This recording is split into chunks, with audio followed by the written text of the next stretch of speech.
Hi, it's Pamela from Flipped It. Just want to make a wee video just to explain the difference between what is an oil-based and a water-based paint. This is something that I get asked about quite a lot in my career, and it's something that a lot of people don't know the difference, so I just want to explain it to you really quickly. Today I'm using a primer, and it is an oil-based primer.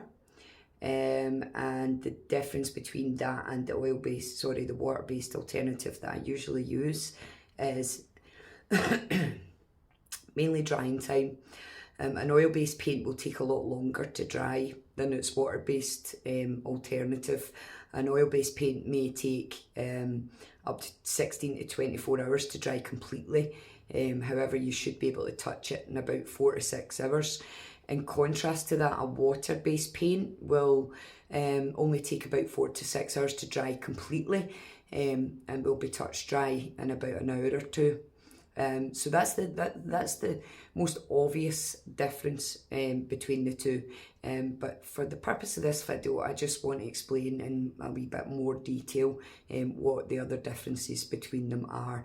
Okay, so I've just made some notes because so that I know what points I'm making here and I don't get lost. So one of the first things, oil-based paint smells really drastically.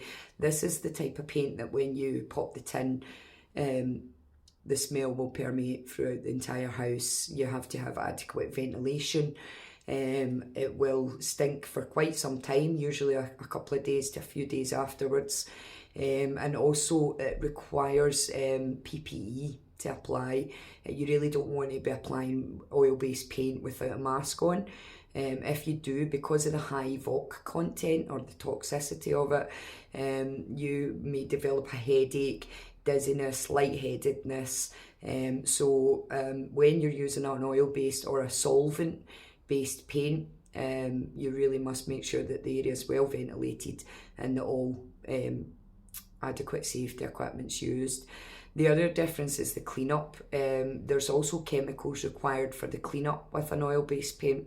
So you would have to use something like turps or white spirit or some alternative to clean up a solvent-based paint. I'm not going to cover shellacs today because they're a wee bit different. I may briefly mention shellac. Shellac paint is just primers that seal also, kind of things like bin primer and stuff. If that's oil or solvent based, you would want to use methylated spirits to clean that up. But that's just really briefly just going to mention that. My main focus here today is what's the difference between oil-based and water-based, and really what I'm focusing on here is the types of paint that you will be using, that you probably go to your local hardware store to source. So yeah, the easiest way to be able to tell is just to look on the tin. Okay, now I'll explain a wee bit more about what the differences are in oil-based and water-based with regards to finish, etc. in a second. I just want to show you really quickly what is the easiest way to spot the difference between the two on a tin in the shop. So when you're in the shop and you're ready to buy your paint, whether it be primer for a piece or wood finish for your house, and you're wondering, is this oil-based or water-based? Generally, you won't have to worry about that with wall paint. Wall paint's mostly all water-based. This is really with regards to specialist paint for wood and metal and stuff. So this also applies for the wood and stuff in your house. So this is a tin of oil-based paint, okay? Now, without looking at anything on the back, I would be able to tell that's oil-based, for a simple fact that there is no indication on the front that tells me that it's water-based, okay? Water-based paints will usually 90% of the time have an indication on the front. So it may say quick dry, it may say acrylic, it may say water-based, or something along those lines, but that gives you your first indication on what's the difference, okay? Turn the paint round to the back, and your first clue that you're dealing with an oil-based paint is this little sign here, the flammable sign, Okay, when you see that, that's usually your first clear indication that you're dealing with a solvent-based paint, because it's highly flammable. Okay, the other indication is where it says cleaning time. Sorry, drying time will give you a clue as well, because the complete drying time for an oil-based paint is usually 16 to 24 hours, okay? It will touch dry in 4 to 6, but the complete drying time is 16 to 24 hours. So if it says anything like that, aside for the flammable sign, you know it's oil-based. But the easiest way, and this is the way I train my trainees, this is what I tell them to look for. If you go to the back and go to where it tells you to clean up the tools after use, I'll just try and find it on here where it is. Here it's here, and where it says how to use, down at the bottom it tells you what to use to clean the tools afterwards. So I don't know if you can see that, if the camera's going to focus or stay blurry, but what this says here is clean with a proprietary cleaner immediately after use. Now, a proprietary cleaner just means something that's used to break down solvents, so it would be turps, white spirit, or an alternative, generally not methylated spirits, although that will also work. In contrast, if you were to pick up a tin of water-based paint, and this is water-based paint, and the first thing you'll notice is it says there quick dry. Okay, so that's your first clue. I've actually just spotted a tin of Johnson's, and I'm going to grab that there. Johnson's are one of the few manufacturers that actually make it clear for you, and it says water-based on it. Okay, water-based, quick dry, and the other one is acrylic. So if it says any of those three things on it, that's when you know you're dealing with a water-based paint. Okay, so really that's the easiest way to tell them apart. Now, what is the difference? Well, there is a bit of controversy in the painting world with regards to what's better, oil-based or water-based, and both have their pros and both have their cons. So I'm going to explain what the pros and cons of both are in this video, okay? We'll start off with the oil-based stuff, or solvent-based paints. Like I previously said, when you're using an oil-based paint, you'll notice the smell right away, okay?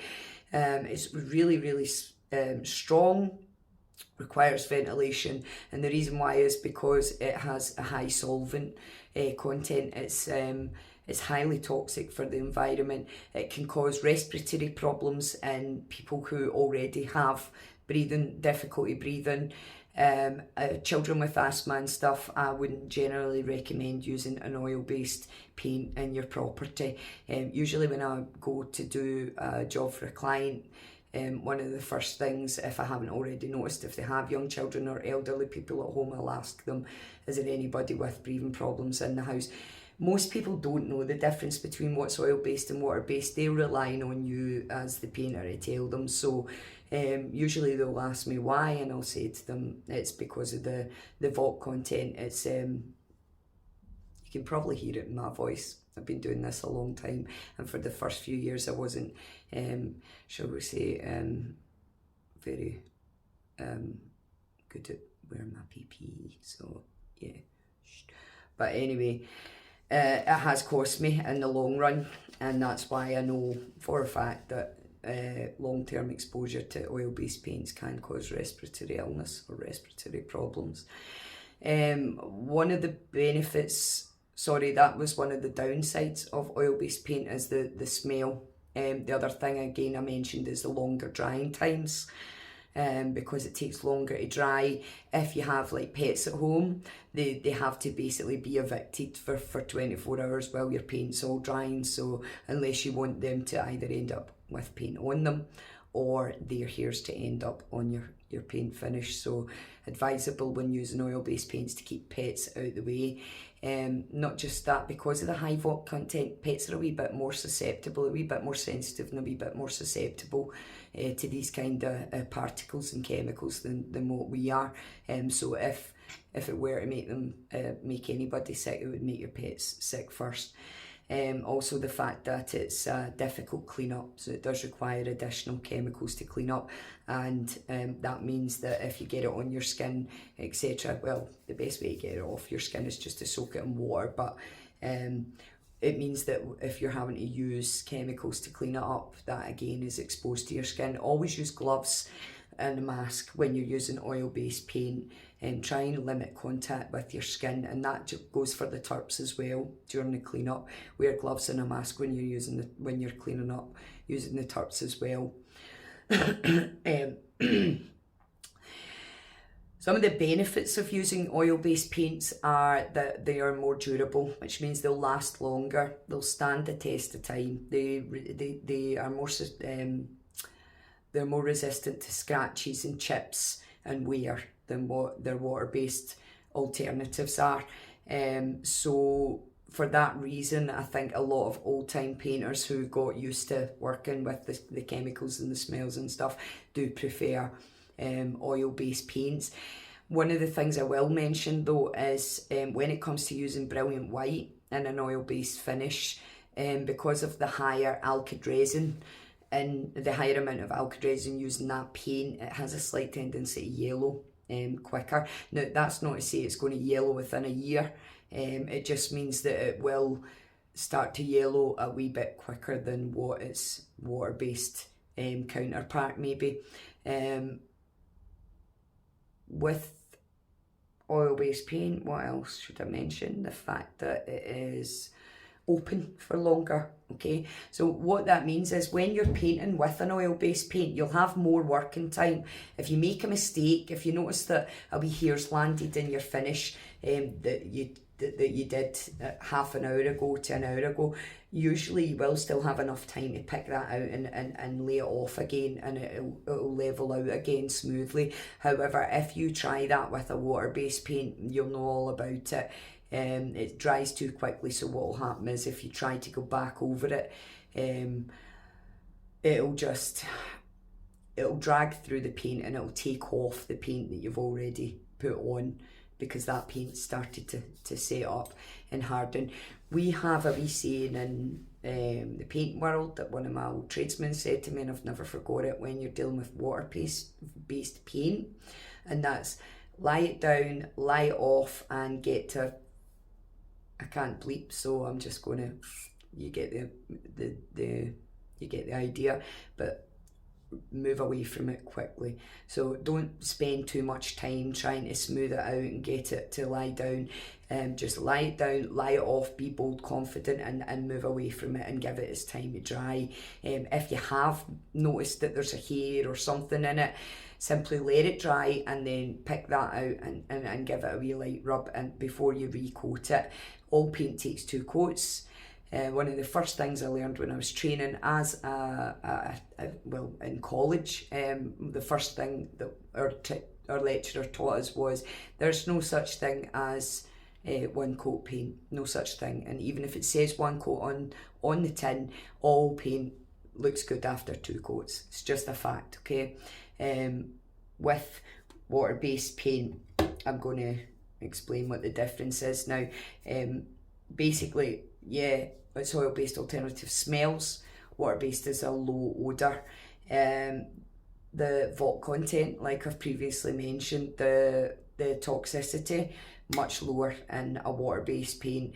It also dries a lot quicker, which means that you can recoat quicker. So if you're working on pieces of furniture in particular, water-based is always a good alternative.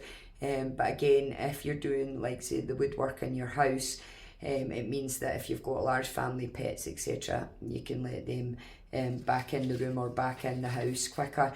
Like I mentioned, the oil-based alternative is more durable, which means obviously one of the downsides of using water-based is that it's less durable. So it will be less resistant to scratching and chipping, etc. However, because of the lower alkyd content, it won't yellow as quick. So yeah, and how you tell that it's water-based, like I've already said, quick dry, water-based or acrylic on the front, and then when you turn it round to the back, this one's actually quite clearly marked for you.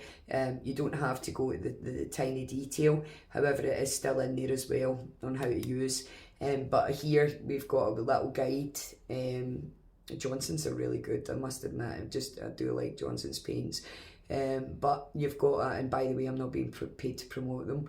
You've got a quick guide here. Let's just see what they say. Application with a brush or roller. Dry time 30 minutes. Now the reason that's a dry time of 30 minutes is because this is a primer, and primers are designed to dry quicker than standard paints. What I'll do is I'll make a separate video explaining what the difference between paints are. Things like the different finishes, water-based, eggshell, gloss, satin, what is a wood, what is a primer, what is an undercoat, and what the various uses are. But for now, I'm just going to treat it like I'm telling you the difference between an oil base and a water base. So as you can see, there's a wee sign there that says clean up in water. Okay, so when it says clean the tools in water, all you're doing is cleaning the equipment in just purely cold water. You don't need to add soaps and detergents to water-based tools to clean them up. Some tins, the primers do say clean in warm soapy water, but generally you don't want to start adding soaps to your brush, especially if you're not experienced and you don't know what kind of bristles that you're working with, because adding soaps to them can damage the bristles. It can affect the quality of the brush and the quality of the finish there afterwards. And also washing certain brushes in hot water can also damage the bristles, so you never want to wash your brushes in hot water either. Again, if you're inexperienced and you don't know the difference between the types of bristle, you may actually damage your brush and render it useless. So yeah, I think that's everything. I think that's me covered what the differences are between water-based and oil-based paint. I hope I haven't missed anything. If I have and you know, leave it in the comments section. If you find this video helpful, please like and subscribe. I'm adding new content daily at the moment. However, once the big pieces start coming up from downstairs and I start working in them, the content will probably be switched to being added weekly. But do keep an eye. If you do like and subscribe, just make sure you hit the bell icon, and that'll tell you whenever I upload a new video. Yep, so that's pretty much it. I'm going to get on with priming this piece now. I'll be making a video for that. If you fancy watching that, then tune in, and until the next time, take care. I'll see you soon. Bye.